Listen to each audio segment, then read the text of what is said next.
Hey everybody, this is Nicole with Topaz. Thank you so much for joining us this evening or morning, wherever you are. Today we're going to be talking about our latest upgrade, the introduction to Topaz Adjust 5. Adjust 5 has all sorts of new features packed into it, a lot of finishing touches, some selective adjustments, and over 100 new presets. It's all combined in a new user interface, which if you have black and white effects will seem pretty familiar, but if you don't, it'll seem a little bit different. So I definitely want to go over some of that with you. And we're just going to go ahead and jump right on into the program. Today I'm going to be using Photoshop CS5 as my host, but we are compatible with many other hosts, including Photoshop Elements, Aperture, iPhoto, Lightroom, Paint Shop Pro, tons of different programs that I'm not thinking of right now, so you can just check our compatibility page on our website, and that will let you know about all the different programs that we're compatible with. Okay, so to access Adjust, all you're going to do is go to your filter menu. Before I do that, I am going to make a copy of my background layer. Just going to drag that down. I can also press Control or Command J to do that copy. I'm just going to come over here to my filter list, scroll down to Topaz Labs, and instead of going to 4, I'm going to go to 5. So when you first open Adjust 5, it's pretty familiar looking altogether. Your preset panel is over here on the left, your main viewer here in the middle, and then you have your adjustment panel and your preview navigator over here on the right. But it is a little bit different. We've categorized the presets a little bit differently, so I want to go over that with you. So if you are brand new to Topaz Adjust, also I will go over a few things that were brought over from Topaz Adjust 4 as well. Okay, so over here on the left we have our preset panel. Up at the top we have our preset preview.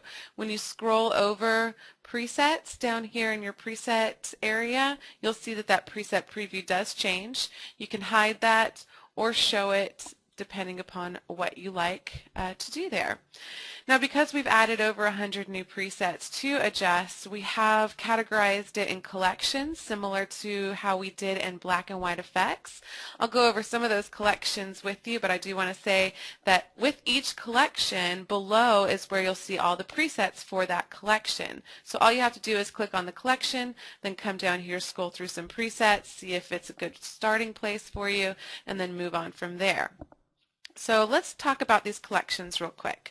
Up here in the Classic collection, you're going to have presets that really focus on basic adjustments like exposure recovery, different very slight tones like cool tones and war tones, and just very subtle pops to your image. So we can go over a few of those here. So we have some brilliant presets, cold and warm. So they are very subtle. When you click on the preset, it is applied to your main preview image over here, so you'll see that as I go through. We have some detail adjustments, some exposure correction, some low key and high key. And then my favorite photo pop is here as well, and that's going to be a pretty subtle one that enhances your image on all levels with detail, exposure, color. Here's before. Here's after. It's great on most images. I love that preset. We also have some soft focus, some shadow recovery, and warm tone. Then we go up to our Vibrant collection. Our Vibrant collection has some presets that feature more vibrant color and detail effects. They start to get a little bit stylized in this particular one, and you'll see that definitely some color enhancements and detail enhancements in this one.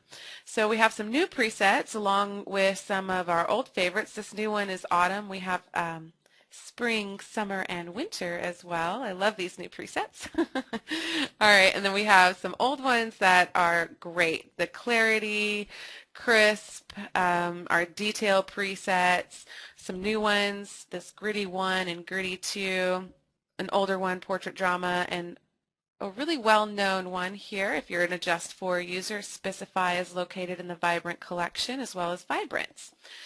So then we move on to our HDR collection. The HDR collection will have kind of pseudo-like HDR type of presets. This is a heavy HDR grunge effect. Here's after. And then here's a lighter HDR type of effect. Here's before and here's after. It really balances out all the tones within the image and does start to give you that HDR type of effect. The film collection is going to feature presets that give you a film type of look. So you have everything from bleach bypass type of film presets to cross-processing, lomography type of presets, retro and timeless styles, very reminiscent of 1960s type of faded color film. And then we even have a more stylistic type of film look called vintage grunge down here. Some fun presets there.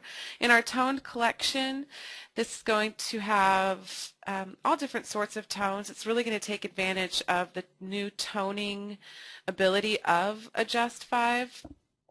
So in here you can just quickly come to one. If you know that you like a certain tone, you can click on it and move on from there. We have let's see here, some split tones as well, which look great on certain images. I love this particular split tone filter, the split tone 3. Here's before, here's after.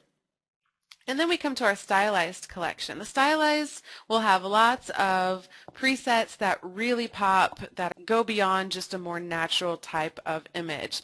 So anything from this new preset called Blueprint to a comic book type of preset. So you can really get very illustrative and artistic in this particular preset collection. Here's something called Dusk. Kind of gives you that twilight hour type of look. We have a grunge type of presets in here. Let's look at some other new ones. Here's Painting Bold. I like that one. And then we have some presets in here also that were given to us by a beta tester, and I really thought they were quite cool. These solarized dreams. So very effective on certain images to get a really artistic type of look. All right, so let's move on. If you are more comfortable with your Adjust 4 preset list, if you're an Adjust user, we do have that list in here for you. So you can just click on that and you'll see the more familiar Adjust 4 preset list. But know that most of these presets, I think maybe 5 or 6 of them were not taken into these collections, but most of them were. They were just divided amongst these. Then we have something called My Collection. So let's say that I'm in my Adjust 4 preset list, and I'm just going to do something really quickly so you can see how the My Collection works. Let's say you get to a point in your workflow and you're really happy and you want to save this as your user-made preset so you can go back to it. All you have to do is come down here to Save.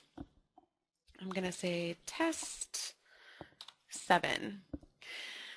Now, when you're in the Save Preset dialog box, the new thing that you will see is this Save in My Collection option. It's going to be checked by default, and unless you want to save it in the collection that you are in, then just leave it checked. So I'm just going to leave it checked and say OK.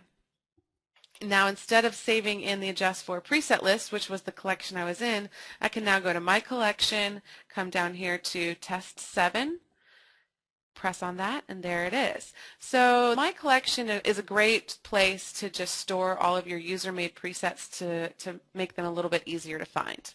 Okay, then we also have the ability to delete your user-made presets, import and export so you can share with others. You have a menu button down here where you can turn on interactive sliders. That's a new feature of Adjust 5. As you move your sliders, the adjustments will be live. They'll be moving as you move your sliders. It'll be adjusted. Some people really like this feature. It was heavily requested, and some people don't like it. So we wanted to make it an option. You can also enable tooltips here or disable them. As defaults, they are enabled. So if you don't like the little pop-up tips that tell you kind of a little bit about the tool that you're using, you can come in here and disable it by unchecking it. Okay, over here in the main window we have it's pretty similar. You have your tabs up here, before and after. Let's choose a better preset than this. Let's go to I liked this one for this particular image. Or actually, no. Let me go to this one. There we go. All right, so before and after. And then you can also use these tabs. You can use your space bar and you can use your left mouse button. You also have the ability to go into a split screen mode now within Adjust 5. So up here on the right, these two little icons let you go from your split screen, where you can see your before and after. If you want to see the whole image, you just come over here to fit and you'll see the entire image. And then if you want to go back to just the preview, you can click on the main screen and you'll see your preview. Over here on the right, up at the top, we still have our preview navigator. The red box tells you what you're looking at. You can zoom in and zoom out using these buttons. You can press 1 to 1 to get you to 100%, and then you press fit to fit it within your main window.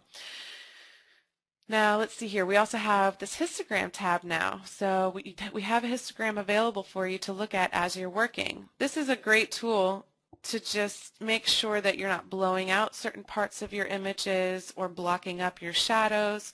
So this is great to look at. If you want to look at your preview navigator, you can, but you can also look at your histogram. You can toggle back and forth. You can undo, redo, and then we have our snap feature as well still. Well, this was in Adjust 4, but just in case you never really used it, it's a great opportunity to just take snapshots of the adjustments that you're making along the way as you're making them. So say you get to a spot, let's say I get to this particular spot at this preset and I want to take a snapshot. So I'm going to do that. Now you'll see that this little button over here, the previous button, becomes active. But I can continue working, and then I can take another snapshot. And then I can do some more changes and take another snapshot. And now I can go previous and go look at all of the different snapshots I've taken and then decide upon the one that I want to stick with, and then I can move on. Now we're going to talk about this new workflow and the adjustment panel in just a moment, but I do want to go down to this apply button. The apply button allows you to stack certain effects on top of each other. It also allows you to stack presets on top of each other. So let's say I just wanted to start off with a brown tone, and I knew that I wanted that tone, but I also want to make other adjustments, or I know that I want to go to a different preset. That's the most important one, because I think that that's what a lot of users have requested in the past, is they want to apply multiple presets. It's also nice to come in and apply different effects as you're working on them, but this actually allows you to apply multiple presets. So I'm just going to come here and press apply, and now I'm able to go to a different collection. And let me go to my before. If you'll notice, my before image is now the brown toned image. If I want to now come in and say a heavy pop grunge, I can do that, apply that, move on to maybe my film collection, come down to let's say my lomography, and now I have this. Here's my before. It is my HDR preset and my brown tone preset, and now I have my lomography preset that I can put on top of it. So that is how the apply button works. The one important thing to know about the apply button is that you can't go back. This is now your before image. You can't undo it. To get back to your very original image, you actually have to cancel out of the program and go back in. I think that's the most important thing to know about the apply button for sure. Okay, so then you have your reset all. That allows you to reset all of the parameters in your entire adjustment panel back to the original image. And then the I feel lucky button will just randomly choose different settings for you, and you might start to find something that inspires you, and you can work from there. So if you'll watch as I press the I feel lucky, all of these parameters just keep moving on a pretty random basis. So that's a fun little button to play with. Okay, I'm going to go back to reset all, and now we're going to talk about the adjustment panel. Now, we've changed the workflow here for you into a three-step workflow. Number one, we have global adjustments where you're going to apply things to your entire image, all the adjustments. Then you have local adjustments where you actually can go in and locally work with your image just in certain areas. And then we have our finishing touches where you can add all of these new Adjust 5 features. So let's start up at the top with our global adjustments. All you have to do is click on the button and all of the adjustment tabs will be shown for that particular workflow step. And then to look at the parameters within the adjustment tab, all you have to do is click on that and you'll see all of the parameters that you can adjust. Now these first 4 adjustment tabs, the adaptive exposure, details, color, and noise, are all the same that they were in Adjust 4. Those were the 4 tabs you had in Adjust 4, and those are still the same. They are still the heart of the Adjust program. As you open them up, you'll see all the same parameters, and you can work with them from there. So I'll go over these just in case you are brand new to Adjust real quickly, and then we'll jump on into the new features. So the adaptive exposure is going to kind of correct the exposure of your image. It balances out different tonal values within your image. Now the way that it works in conjunction with your regions. Your regions separates your image into sections. When your region is down at 1, it's at 1 section. And as you move your region slider up, it breaks your image into different sections, allowing you to get more localized balancing in your image. So let me go pretty extreme here. Ooh, that is definitely extreme. Okay, here we have the adaptive exposure, let's go about 50%, up at 0.5, with one region. You can tell that the balance of the image, or this is actually just the adaptive exposure is being applied to this image in just this one section. The whole section is the image. And then as you take this up, it starts to break it into sections and apply it more locally, so you can see the difference. It's pretty major. So play with these two together if you're unfamiliar with them to get the look that you're after. As you move your region slider up is how you start to get your pseudo HDR type of look, working with those together. That's how you start to get that more stylized look. Take that back down. Then you have your contrast slider, pretty regular contrast and brightness slider. Your protect highlights will actually protect your highlights from clipping, so you can take that up and you'll see your highlights will darken up just a little bit. And your protect shadows is going to recover your shadow and shadow detail. It does start to look cloudy in your shadows if you're not careful, if you push that up too high, so just be careful. Okay, your details slider is going, or your details tab is going to have regular strength, where it will apply detail as you move this up to your entire image. Let's go ahead and go 1:1 to 100% so you really see the difference. Okay, we're back down to 1. Again, as I move this strength up, you'll see the detail of the entire image is enhanced. And then this detail boost is going to enhance the smaller detail within your image. Now be careful to push this up too high because it will start to put some noise-like detail within skies or really smooth areas of your image, but it can be just amazing to be put into images that have a lot of texture or something that you're looking for a lot of micro contrast. Then you have your sharpening controls here, and then you have one of my favorite things is process details independent of exposure. So let's say we come to a preset, maybe this gritty preset. This gritty preset has quite a bit of detail enhancement in here. As you can see, it's at 1.3 and 1.3 for both. But let's say you really like the toning, but you don't like all of the grittiness, you don't like all of the extra detail enhancement. You can say process details independently, and it will smooth out your image. You still have a lot of detail enhancement within your image. Your details have still been enhanced, but it loses that grittiness and that texture to it. So let me just show you that again. Here's before I press that, and here's after. So this also helps with some halos that might be created as you really push some of these exposure adjustments up. This is something you definitely need to know about. And while I'm in the detail category, I'll go ahead and tell you about 2 new tools that have been added to Adjust 5. One are these checkboxes next to each adjustment tab. As you uncheck it, you see what the image looks like before the actual adjustments in that particular tab have been applied. and then you see what it looks like after when you check it. So this is a great before and after for just that specific adjustment tab. It's also great if you get to a point and say you're finishing touches where you don't want a border or something, you can just uncheck it and you don't have to go in and put it back to default and all of that stuff. The other new tool is this local reset button. Usually to reset all of your parameters, you'd have to come down to reset all, but this reset all changes your entire, or takes your entire adjustment panel back to default.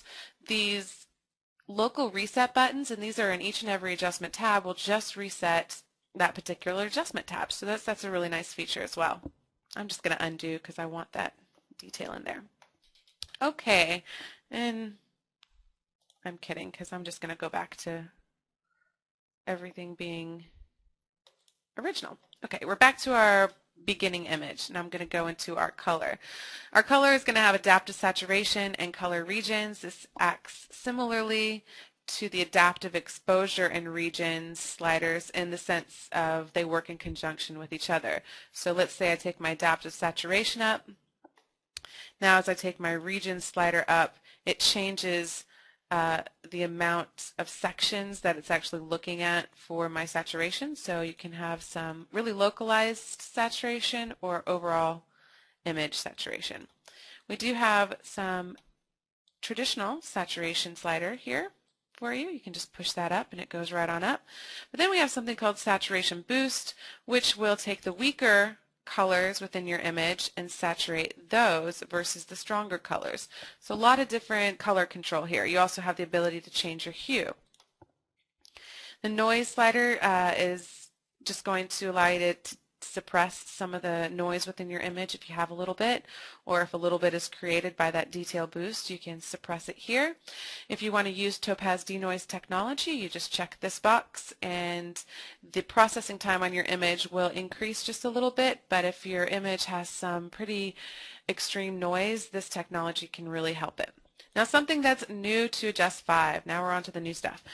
We have this curve tool. The curve tool has some default curves within this drop-down box. So if I want to apply strong contrast, I can just click on that.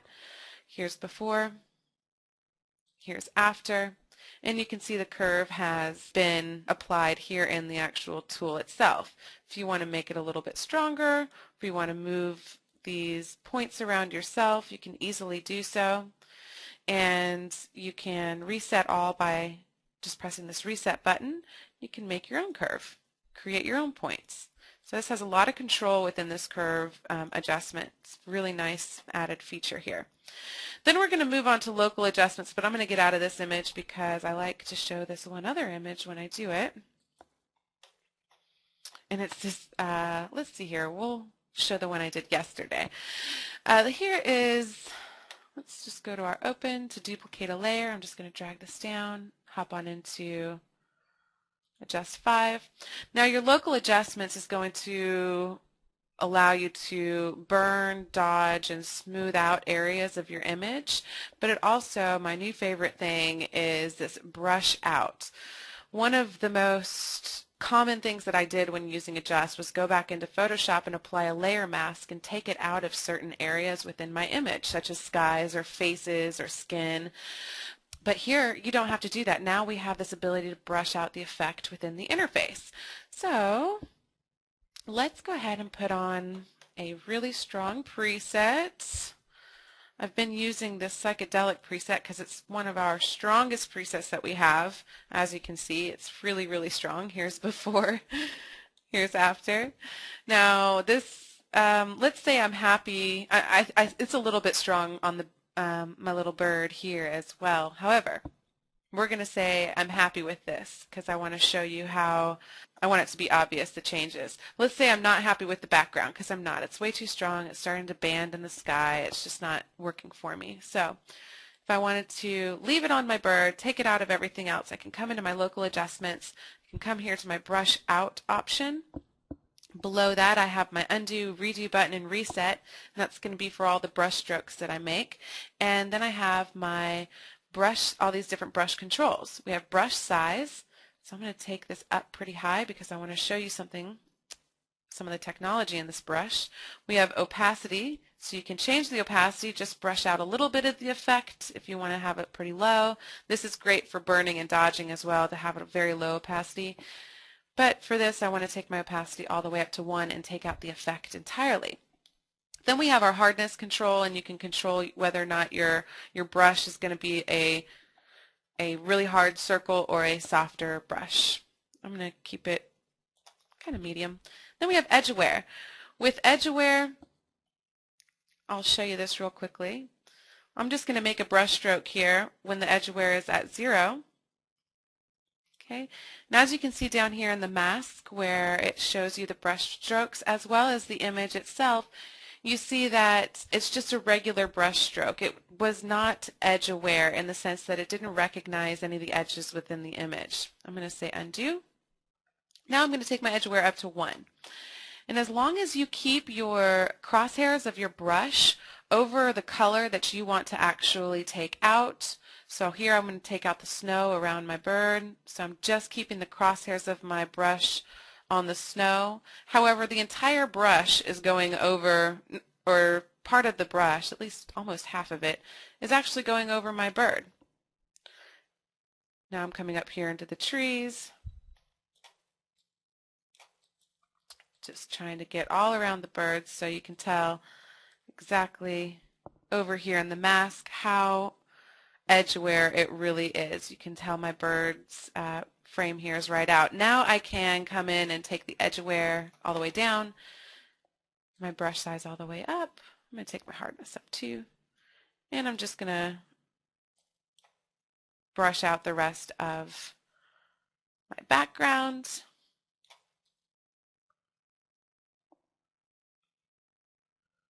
Here we go. Take my brush size down just a little bit.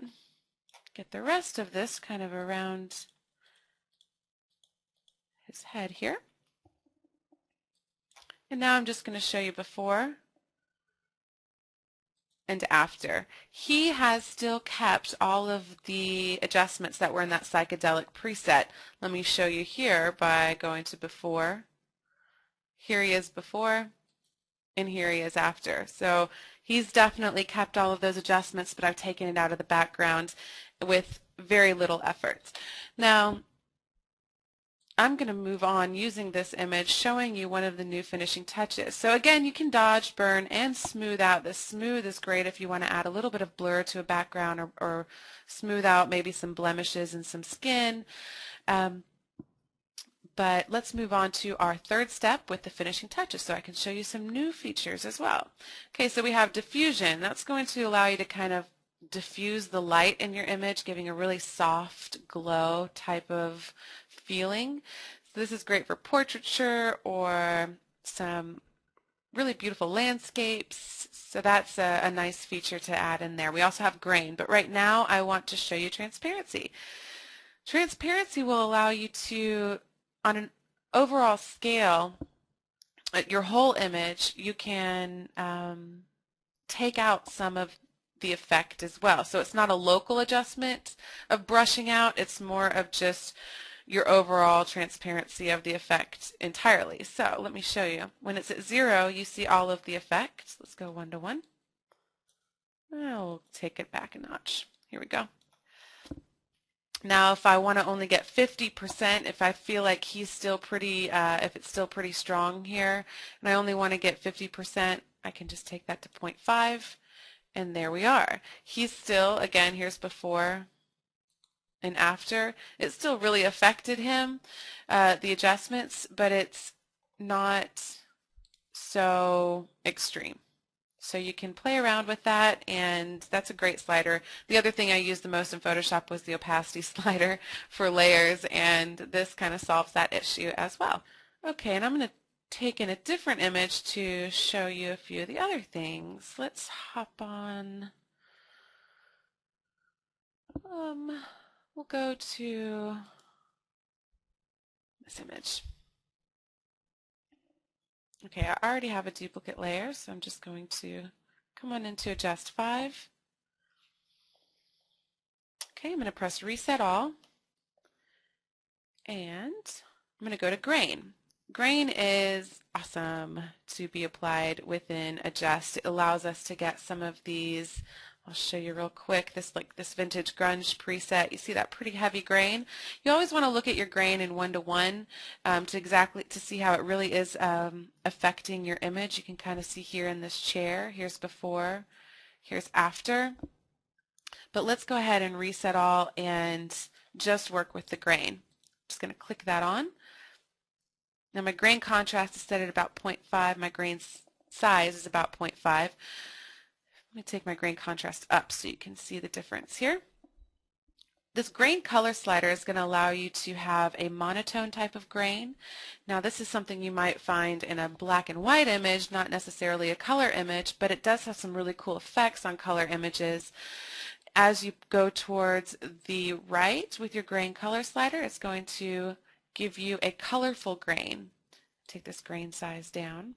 Now this starts to look like image noise to some, so we wanted to still provide you with grain and give you the chance to maybe mix those just a little bit, add a little bit of color grain, or just have the monotone grain, which I kind of prefer. Then we have grain contrast, which will have your grain have more contrast between each piece of the grain. You'll see as I bring this up, the grain starts becoming more obvious and more contrasty. And then you have your grain size. You can have a much finer grain or a much more heavier grain as well. Let me just unclick that and let's move on down to warmth. Let me go to fit again. Warmth is new. It's going to allow you to add warm or cool tones into your image in one quick, easy slider. So let's go ahead and add some warmth first. We're going to go pretty heavy here. Here's before, here's after. You can also add a little bit of cooling effect. Here's before, here's after. So this is a great slider just to give your image a little bit of feeling of coolness or more warmth. Check that. We can add a border. The default is going to be a very dark gray border, but if I want to change the color, I can just come to my select color button here and change the color this way. Let me press OK, and that will be applied. Or you can pick from the color from your image. So let's say I want it to be the color of this chair. I can do that and it will be applied. You can then change the size of your border to be pretty large on your image or very, very thin. You can also add a vignette. I love this vignette tool. It's very similar to what we have in lens effects. I'm just going to click that on. I'm going to go pretty heavy so you see some changes here. Take that size down. I'm going to take my transition all the way down so you see exactly the technology behind it. Now the Vignette Strength will allow you to go from completely black, and it's darker, and then kind of gets lighter, all the way up to completely white. Let's go pretty dark. Your Vignette Size, as you can see, will change the vignette size. Then you have your Vignette Transition, so you can have a really hard line or you can make a more natural vignette transition. And then, let me take this back down, you can have more of an oval or more of a square. Let me take that transition all the way down so you see that. Here we're more of a square and here we are at an oval. So you have lots of different choices within this vignette menu. Lastly, we have tone. Tone is probably the most complicated part of this particular, all the new features, but once you understand it, it's really easy to understand. So you have 4 different tones, kind of a quad tone ability. If you own black and white effects, it's the same idea. Let's just turn it on. There we go. Now each tone can be selected by just clicking on the tone itself, and a color selector will come up and you can easily just switch the tone color. I'm just going to press OK, leave it there. And then each tone has a region slider. Now each region slider goes from 0 to 255, and that is your tonal scale. Your tonal scale goes from 0 to 255, 255 being white and 0 being black. So really you're just putting the tone wherever you want on the tonal scale of your image and applying it. Then you can come down here to your tone strength and have it almost be very, very subtle or have it be very, very obvious. So let me play around with these tone sliders so you can really see what's going on. Here I'm bringing my brown tone more towards my darker scale, so it's lightening up everything else. I can move this pink tone all the way down, so now my white tone is up here and it is blending with my pink tone in this entire tonal region right between these two. So that's why it really lightened up like this. This is how we were able to get a lot of these cross-processing type of filters, different toned ability. So a lot of fun. If you open it up and you want to see exactly what tones were applied, you can just do that and see, hey, look at that. Purple and yellow. And then you can apply it heavier if you'd like, and it starts to go a little bit crazy. That's why we have this tone strength in there to really bring back your image. And that is Topaz Adjust 5. So I hope that many of these features are going to be valuable in your workflow. I hope that they're an addition that you really enjoy playing with. We have tons of new presets for you to check out. We do have 30-day free trials if you want to check them out. If you do have Adjust, this is a free upgrade to you, so you do not have to pay for it. Just go ahead and go to topazlabs.com/downloads and download your new copy of Adjust. So let's turn to the questions and see what you got for me. Okay, Michael says, I use Portrait Smooth and Simplify to smooth out and enhance skin tones with images and models. Any new presets that work well with skin tones? Yes, definitely. But one thing that I do want to show with portraiture is this painting out ability, because one thing that Topaz is known for is taking the skin in a pretty negative direction if you're not careful. So you don't necessarily get to apply the preset that you really wanted for the background, or you have to take the opacity level so far down that you don't really get the adjustments you wanted because of the negative skin that you're finding in some of these presets. So let me show you that first, and then we have a couple new presets as well. Let's go to specify. So this is not here's before, here's after. Let's go to actually something even more crazy. We'll go back to that psychedelic. Okay, yeah, this is better because I think it makes her eyes stand out quite a bit. But again, skin, not good.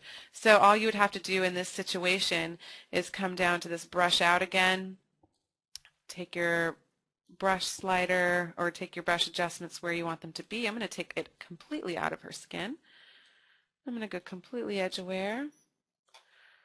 And all I need to do is paint on her skin. Again, whatever your crosshair is on is where it's going to adjust. So that's how this technology works.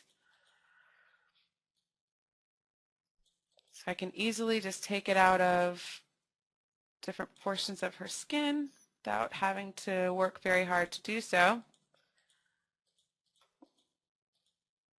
Still keeping all of the adjustments that I want for the rest of the image. So now I have before and after, but I still have this really nice background. Now if this is still too strong again on her hair and the background, you can come into your transparency and maybe just put 50%. Then you have before and after. You still got great skin, but now you've really created a really vibrant image. Her eyes are really popping out quite well. So that is my #1 tip for portraiture with an Adjust. If you start to see the skin go in a negative direction, definitely take advantage of those local adjustments. We also have this smoothing button, which is great for little crow's feet wrinkles or something if you're wanting to smooth out just little areas of the skin. This is a great brush for you. Let's go into my little shy girl here. The HDR Collection is really nice for going out and shooting lifestyle photography. So coming in and just being able to put more of a smooth HDR preset, it just brings out everything within the image, the colors, the details. Here's before, Here's after, and it does not do negative things for the skin. That's the smooth presets. The grunge is going to give a little bit more grungy, dirty look to it, which is great for architecture and street photography, but that smooth is great for portraiture and lifestyle. If you're shooting weddings, keep an eye out for those smooth presets. So I hope that helps. Gordon says, how would you handle a vignette on an image in portrait mode? I'm not sure. Are you asking, Gordon, how I would put a portrait or put a vignette on a portrait image like this, or portrait mode on your camera? With this particular image, let's see here. One of the other things I didn't really show you about the vignette is the center button. I really like that. And with dealing with portraiture, let's say that you have an off-center subject. You have a bride and groom over here to the left or to the right.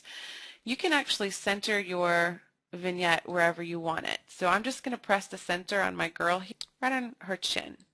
Okay. Now I'm just going to show you by taking the vignette transition down, vignette strength down. My vignette is now directly where I put that center. And I think that's important to think about whenever you have more off-center subjects, is the idea that you can center your vignette around any point that you choose. So being able to do that is really nice within Topaz Adjust 5, and so now I can do a more natural vignette, really focusing my attention on my subject, less on the background. Here's before, here's after, and making sure that the center is exactly where I want it. I hope that helps. If you're talking about portrait mode, I'm not quite sure, on your camera, I'm not quite sure what that means. Dennis says, can you stack different borders and vignettes using the apply button? Yes, you should be able to. I haven't ever tried to stack different borders. That's so smart. Nice, Dennis. Let's try it. So let's go back to Reset All. Let's go to borders. I want to see if we can do this because I haven't actually tried this before. So I'm just going to, let's do a double, let's do kind of a cream color. Okay. And I'll make that kind of bigger to be my inner border. I'm going to say apply. And now let's do it again. It looks like it's going to work. This is great. I haven't ever tried this. So yes, Dennis, you can. Okay, so I'm clicking on border again. I'm going to pick from the image. Let's go with the red of her shirt. Voila. Yes, you can. The same thing, it can be done with the vignette. I do know the vignette could have been done. I just didn't realize the border, or I hadn't tried it. So that was fun. So then you can take that maybe in a little bit, and you have a double border. Simple. John asked, does this work on smart objects?